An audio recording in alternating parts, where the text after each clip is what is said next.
Do you know the one key to becoming a great conversationalist? The key is to pause before replying. A short pause of 3 to 5 seconds after a person stops talking is a very classy thing to do in a conversation. When you pause, you accomplish 3 goals simultaneously. First, you avoid running the risk of interrupting if the other person is just catching his or her breath before continuing. The second benefit is that you show the other person that you are giving careful consideration to his or her words by not jumping in with your own comments at the earliest opportunity. The third benefit of pausing in conversation is that you will actually hear the other person better.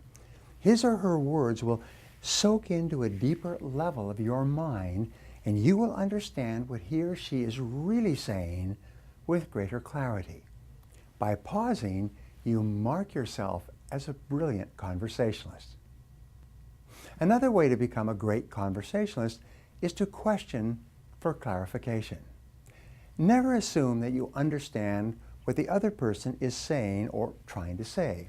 Instead, if you have any doubt at all, ask, "How do you mean?" Or, "How do you mean exactly?" And then just pause and wait. This is the most powerful question I've ever learned for guiding and controlling a conversation. It's almost impossible not to answer this question. When you ask, "How do you mean?"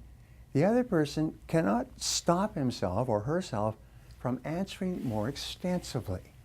You can then follow up with other open-ended questions and keep the conversation rolling along. The third way to become a great conversationalist is for you to paraphrase the speaker's words in your own words. So after you've nodded and smiled, you can then say, "Well, let me see if I got this right," or "Let me see if I understand you exactly. What you're saying is this," and then you repeat it back in your own words. By paraphrasing the speaker's words, you demonstrate in no uncertain terms that you are genuinely paying attention and making every effort to understand his or her thoughts or feelings.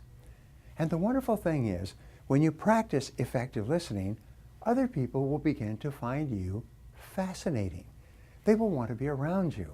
They will feel relaxed and happy in your presence because when you listen to other people, you make them feel important. The reason why listening is such a powerful tool in developing the art and skill of conversation is because listening builds trust. The more you listen to another person, the more he or she trusts you and believes in you. Listening also builds self-esteem. When you listen attentively to another person, his or her self-esteem will naturally increase. He or she will feel better about themselves. He or she will feel more valuable and more respected. Finally, listening builds self-esteem in the listener. Because your mind can process words at 500 to 600 words per minute, and we can only talk at about 150 words per minute, it takes real effort to keep your attention focused on another person's words. If you do not practice self-discipline in conversation, your mind will wander in 100 different directions.